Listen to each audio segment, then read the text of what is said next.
that is time saving in that aspect of things. It's environmentally friendly, it reduces pollution. Your vehicle, you're not parked there for a long time, you're not staying there for any time, so there's not a lot of emissions coming from your vehicle. It reduces the noise level, and also reduces fuel consumption, because you're not stopping. That wear and tear on your vehicle is not there. You're actually flowing through the junction, right? You save money. Now, it's costly to maintain a traffic light, as simple as you see it there, okay? And when it breaks down or is off or stuff like, you're putting a police officer's life at risk to put him at that junction to direct traffic, and when he or she leaves, it's chaotic. And that is another avenue where accidents and mishaps can occur at that junction. So that is how you're saving money in terms of maintenance, and you're saving lives in terms of the police officers that we do not have to put at that junction. It's immediately after any storm event and such like. You do not have that build-up of or that need, for a traffic officer or police officer to be there to direct the traffic. You just follow the rules around the road, give way to the person on your right, and proceed with caution. So those are some of the benefits and some of the things we're thinking about in terms of the design and increasing the flow of traffic and making sure that we have a better situation where we do not put other people's lives at risk and the traffic is flowing a lot easier. Thank you. So this was so interesting, so informative, and it just brings a whole different light to how we look at traffic. Because sometimes we see the roundabout and we think, well, it's just there as a style or as a design, but we never really take the time or to be educated about it to see how important it is. So I just want to thank you so much for shedding light on that. Right. Tell us the road designs and the construction in terms of its life expectancy. How long is a roundabout or the road designs is expected to stand or to exist in a country? Right. So this answer, what I'm thinking of is a very comprehensive answer that I would like to give to you. All right, I hope I have the time to do so. Now, it is important for us to note that the designs of the road were done in accordance to a standard. All right, we utilize what you call the American State Highway Transportation Officials, right? The American Association of State Highway Transportation Officials, AASHTO, right? And the FDOT, which is the Florida Department of Transportation. These specs, along with the UK Traffic Manual, were utilized the whole design of the road. Okay? Now, how is a design actually developed? So you basically have to determine the type and the function of the road. Okay? And in short term, the type of the road on, let's say, for example, Sir George Walker Highway and Fraser Road, they are both urban roads. Okay? And the function of those roads are what we term, are in accordance with the standard, collector. Okay? So what that simply means is that when you have an urban collector, right? When you have that type and function coming together, it simply means that you're serving three distinct purposes. And that is, you have a residential area, you have a commercial area, and you have the industrial area. And you can see that very vividly on Fraser Road. Closer to the top by Cedar Grove, it's residential. That's the Mount Pleasant area. As you come down the hill, as you pass West Indies Oil, that is what we call the industrial, or this is a commercial district. And as you go further into town, the same thing obtains, right? So that is first and foremost, what you'd have to do, you have to class the road. And when you class the road as such, okay, then you would determine the speed at which you would like, because when you have that class or the classification of the road, the design then informs you that for that classification, this is the limit or this is the speed that you should design to.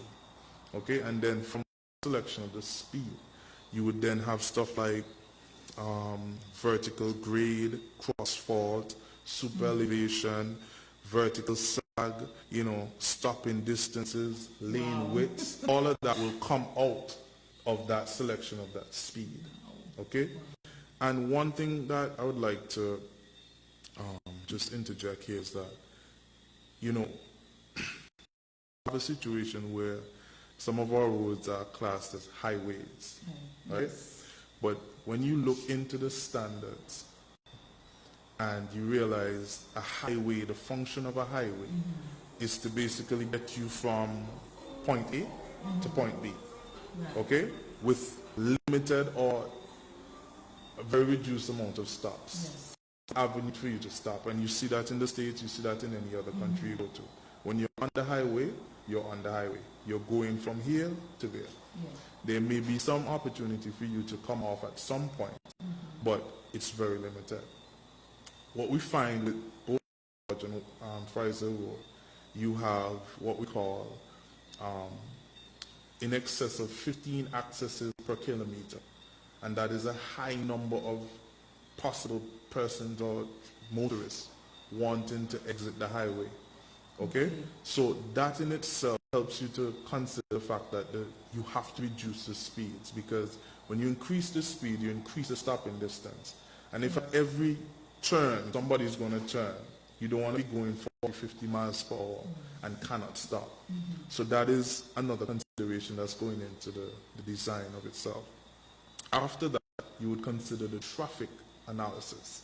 This is where we'll do traffic counts, basically stand at each junction and count the number of vehicles, the type of vehicles, and that in itself, we will get from that what we call average daily traffic, right? For all the, or ADT, for all the major roads, more so Fraser than Sir George. And we'll get it not just over the length of the road, but at each junction. Turning, if you're turning right, take for instance, you're at D's, right?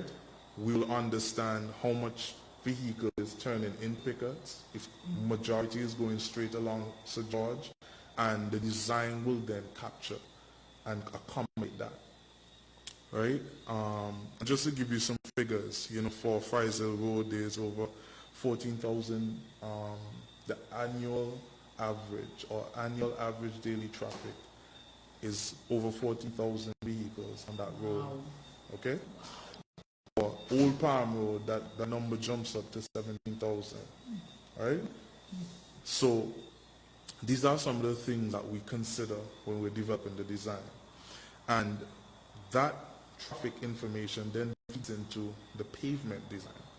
Okay?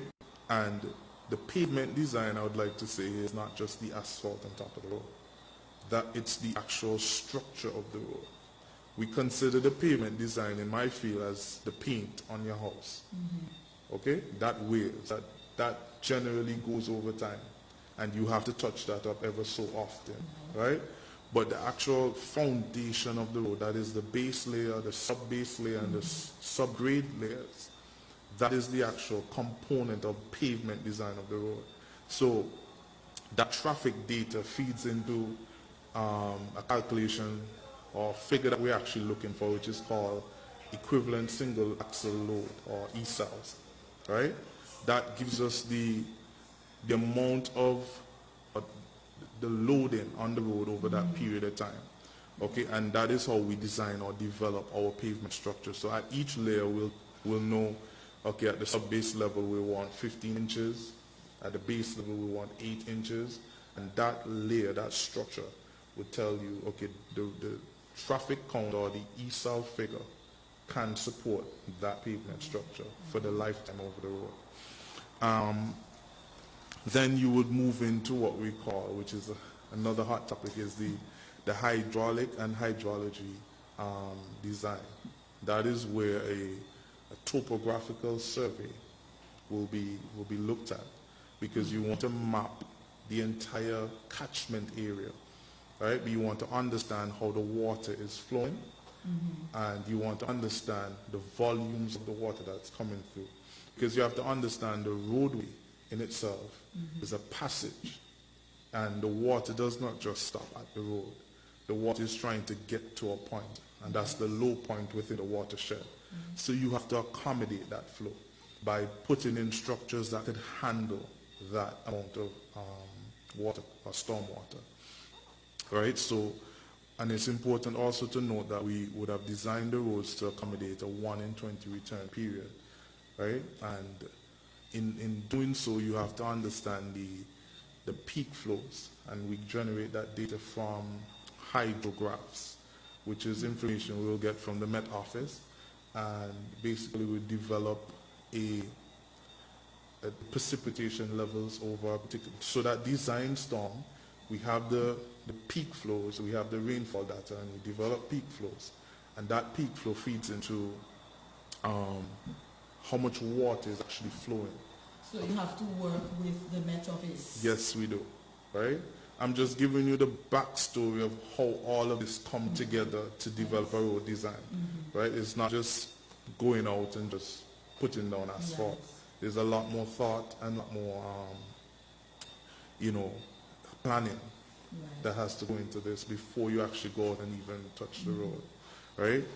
And from that, you would have a situation when all of this comes together, you would then produce a conceptual design, and that is when we actually check the actual current road, horizontal, vertical geometry of the road, and we check it against all this spec, and we understand, okay, culvert number 2, or a culvert needs to change, the size needs to be increased, right? In this area, the pavement structure is very weak. You need to go in and rehabilitate that section. However, this other area it's good. You just may need to just shape it to your level, and you could pave on top of that. So all of that would feed into the design.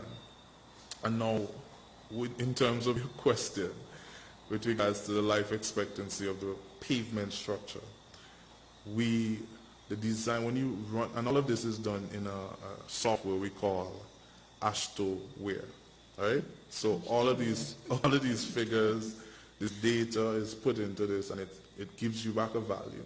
So the life expectancy of the pavement structure, not the asphalt, the pavement structure, is 20 years, right? However, the asphalt, which is the wearing course, what you drive on, right? That will begin, you start to see deterioration. I know you have seen a lot of them now, currently. Yes. Right? But one of the things that should not be, and that life expectancy should be anywhere between 0 to 5 years, right? Now, one of the things that's important, yes, I'm saying it should not be, but the proper is how you maintain it. Because in life, sometimes it chips, the paint chips, and you have to go over it again, right?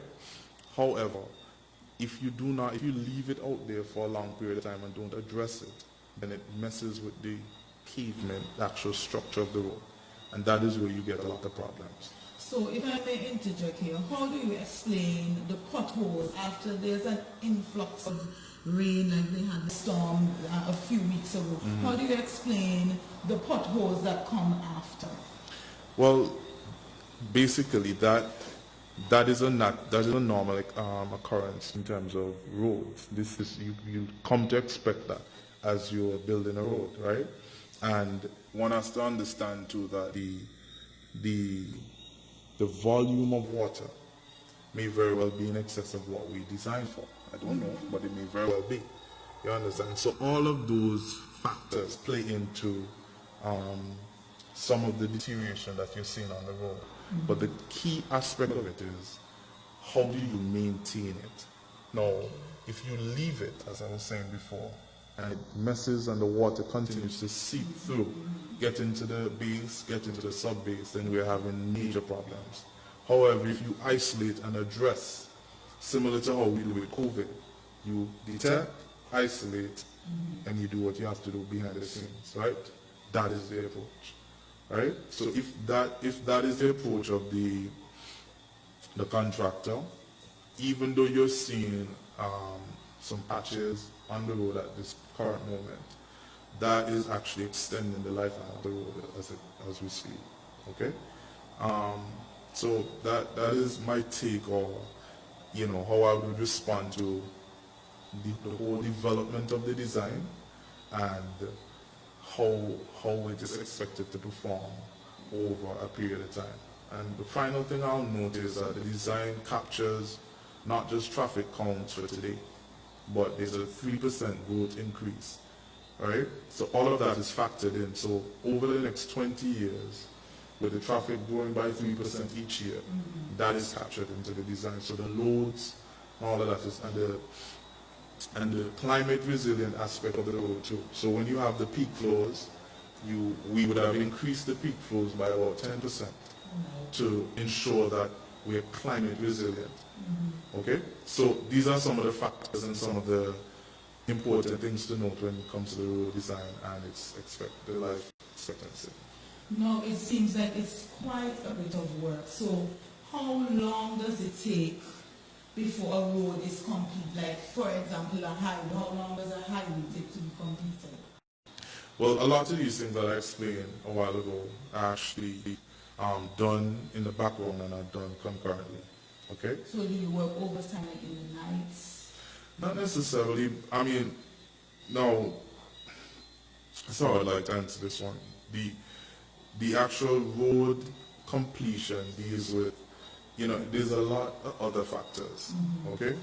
So, yes, you may have your design completed. Right. Yes, you may have everything that you need in terms of conducting the works. However, you have to do consultations. You have to meet with property owners if you're impacting their land, and some of these things take time. So you have all of these factors that you have to ensure that you're meeting with focus groups, persons with disabilities. One of the things that we're trying to do with this road is make it socially inclusive. Right, so it doesn't have an exact time limit. I wouldn't say so, because there's so many there's so many other factors. There's the weather, we're living in a tropical zone. Today you may walk out, the sunshine, and then 2 minutes after it's raining, so certain things you can and cannot do in that time. All right? So we have been speaking with Mr. Nigel Francis, and he's just been giving us an overview on the road development, engineering, how it's built, the designs, the technicalities of it. And stay with us. We'll be right back. I am your host, Adelia Bontiff.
Good night and welcome back to Traffic TV. I am your host, Edile Bontev. We have been speaking with Mr. Nigel Francis, and he has been giving us a whole bit of information on the road development, the engineering aspect of it, the designs, and we're just, it's just so much information here. I'm not promising you that we'll get all out tonight, but please send us in your questions, your comments, like the page, get everybody on because this is good information. So back to you, Mr. Nigel. Tell us the markings and the signage. How is that incorporated with the designs on the road? Right. So the markings are done in accordance with the UK traffic manual, and I think it's chapter 4 and chapter 5, if I'm not mistaken. And that's a whole suite from 1 to 8, right? So it's basically this traffic management guide that informs the contractor of the do's and don'ts in terms of placing signs and stuff like that. Okay, so again, I would just like to start by saying we're actually following this manual, okay? And with regards to the signs, now these signs are the only sign that I could think of that is relatively new to the roadways of Antigua. It's the no overtaking sign, which is the black and red car. Okay? And it doesn't mean a black car drives on the side and the red car drives. It doesn't mean that. It means simply do not overtake. Right? So that is the only new sign that I recognize on the road. What I find is that a lot of persons may not be accustomed to seeing signs or may have not been paying attention to them. But one of the features of this, in making this road socially inclusive and safe, that is a key aspect in terms of placing signs and putting up the requisite signs in the right areas. Okay? Road markings.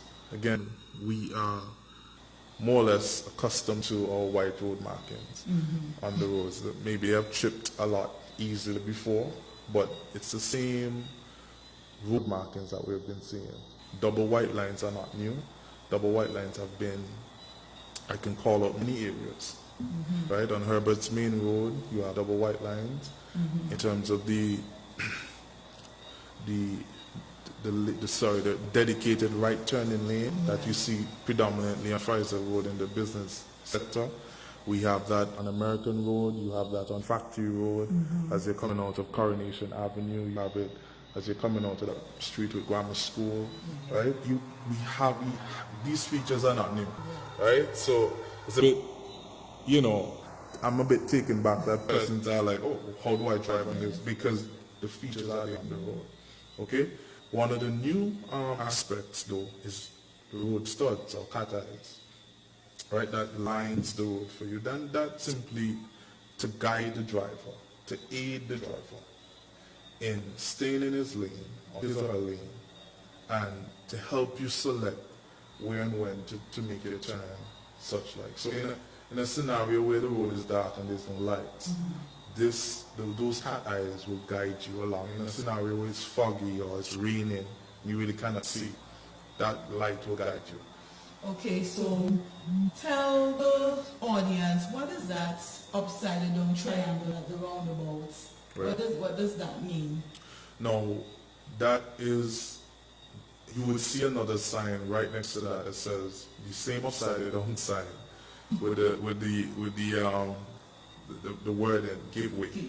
Right? So that upside down marking on the ground is the same signal that is given to you to give way. So it's just a symbol for the word give way. Okay. So you have that sign on the ground, the marking on the ground, I should say, and you have this sign that's posted at that location as well. And it simply means to give way. Right? Or yield at the start. Thank you. Thank you for sharing that to us. My next question to you is the widening of the boat roads. Why was that necessary? Yes. JFK stated that it's not our wealth that's building our roads, but it's our roads, rather, that's building our wealth. So, with that statement, I'll piggyback on that by saying, in 2016, you had roughly 36,000 cars or vehicles in Antigua and Barbuda. In a 4-year span, almost 5, you have over 43,000 vehicles on the road. Wow. So with that increase and all of this will get from the traffic data, from the volume that we would have calculated. Right. So with that increase, it would only make sense that we create or we increase the lane widths to accommodate more traffic and to do so safely. Right? So, and this also helps to drive, if you have a wider carriageway, right? And it increases your safety, increases traffic flow, and that in turn affects your economy, helps you to move goods and persons a lot easier. So that is the whole philosophy behind widening the roads. Okay, now there is a three-lane road at Airport Road, at Deal's gas station. Now, if you're coming out of the gas station, like you're exiting out, how do you come back on the whichever lane to go back out, whether it's to town or to... No, I just want to Do you have be to clear. go right? No, I just want to be clear with your question. No, if you could repeat that again for me so I can understand the flow or the direction that you're talking Okay, so you're coming out, you get your gas, you're coming out of the D's gas station. Right. Is that on the side with? Is that on the side with Airport Road or on the side with Old On the Park side Road? with Old Park Road. Okay, good. And you want to join a lane, Yeah. whether it is going to left or right. How do you enter? Are you supposed to go right around and come back on the lane, or you can just join right there? Well, that becomes a question of safety, and I think the police and the regulators have to come in on that, because our suggestion would be left in, left out. Okay? That is our suggestion. That is an engineering response to that question. However, the regulators now and the enforcement, that's the side of it that needs beefing up. Because I'll make this statement as well. There are 4 E's in road safety: education, engineering, enforcement, and emergency response. What we have on the roads currently, which I'm satisfied with, is a proper engineering or look at in terms of turning radiuses, the actual geometry of the road. That is what I am comfortable with. Okay? But then you have a situation where we need education. Right. That is lacking, I'll admit that. We need to be a little bit more proactive in that case. And also enforcement. Now, if you have a situation, and this is not, this question is not new. I've been on that side. And that's why I asked it, because it's a very common question. Right, it's been there, and I mean, sometimes when you see the police are standing there, vehicles or motorists do what they should be doing. Other times when they're not there, then they do what they want to do. So how do we enforce that? So we need to get creative. The authorities need to get creative in how we regulate that situation. But our engineering response to that is basically to left in, left out only. Thank you very much. Okay, tell us a little bit about the new road signs and road markers. I know you touched on it, but I want you to cover all of the road signs and markers and what do they mean. Just inform the public on that. Right, and I would just reiterate again, a lot of it is really not new, in my humble opinion, okay?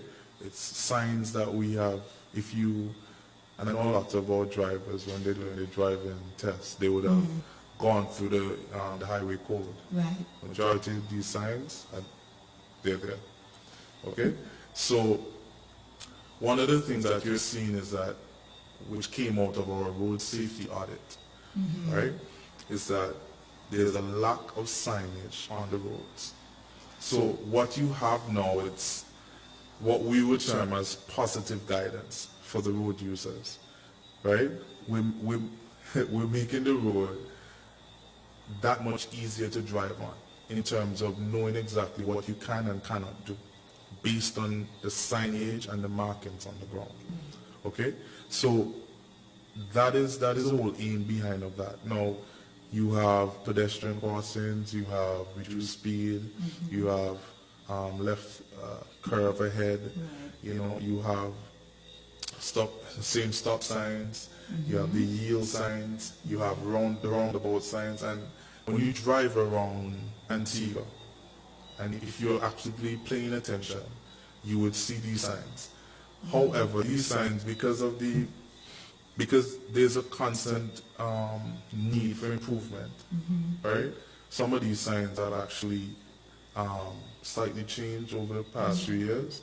However, not significantly, they still carry the same meaning. And all of this will be captured, again, in the UK traffic manual that we read before we do our exam, to do our written exam, such that. Okay, thank you. Wonderful. Okay, you have been watching Traffic TV, and we have been speaking to Mr. Nigel Francis on road marking signs, basically everything traffic, and he's mainly giving us a holistic overview on the road development that has been going on for quite some time, the designs, especially the roundabouts and what the signs mean. Send us in your comments, send us your likes, share the page, and we will try as much as possible to answer your questions. Just to continue, Mr. Nigel, if you would care to elaborate on the other new features with Friars Hill Road and the Sir George Walter Highway that will be coming in. Right, so as you drive along, you would see guardrails that is protecting those culverts or those high-risk areas where if you run off the road at that point, you know, it's actually dangerous to do so, or you would basically injure yourself and property as well. So guardrails were put up in those areas to, and these guardrails they are not rigid, so to speak, but they deflect when they're impacted, and they basically deflect and guide you or bounce you back on the road. That is how they should be performed. Right? And you mainly have this in areas where you have like water features, like a pond, a culvert, or a fence, or a curve, right? And these things just help you to guide you. And if in the event that some mishap happens, it will actually keep you on the road instead of, and especially in areas, especially on St. George, where you have, there's what we call a clear zone, right? That is off the edge of the road.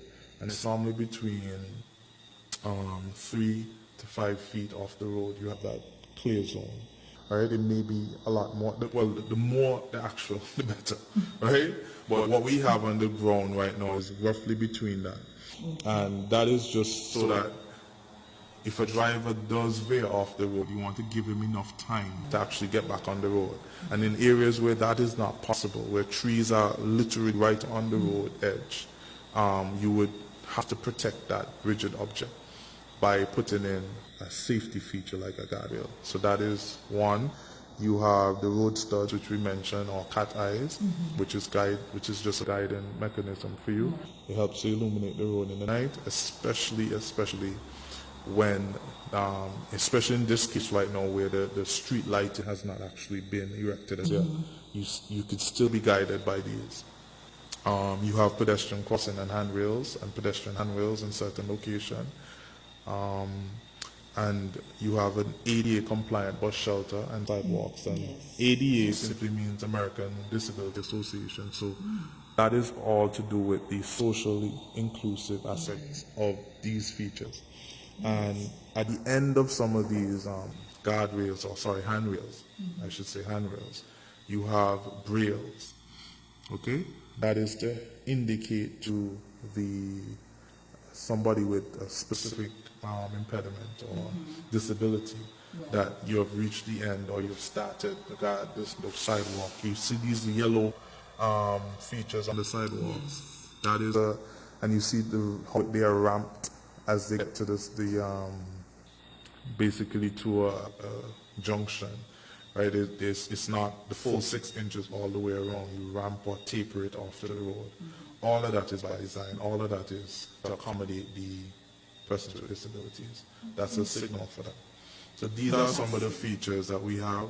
You have bus shelters that are modular, and by that I mean these are also ADA compliant.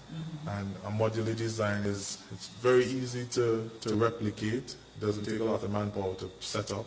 Right, and they are tested to comply with a storm, Cat 5 storm. They're tested to withstand a Cat 5 storm, which is a winds in excess of 150 miles per hour, I think, if I'm not mistaken. So, all of this are things that go into the design, feeds into the design and the actual selection of these road furnitures, because you have to cater for the environment that you're in. And you also have solar lights, which are within the bus shelters at this point. So these are just some of the new additional features. Some of them not so new. They're just more pronounced right now on the road. And finally, you have bus laybys. That is to help bus drivers pull off the road when their passengers are disembarking or alighting onto the buses. Okay, finally, Mr. Francis, can you tell us how the road signs, how important is it into entering business places? How important is the road? How important is it for people who are driving to recognize the signs?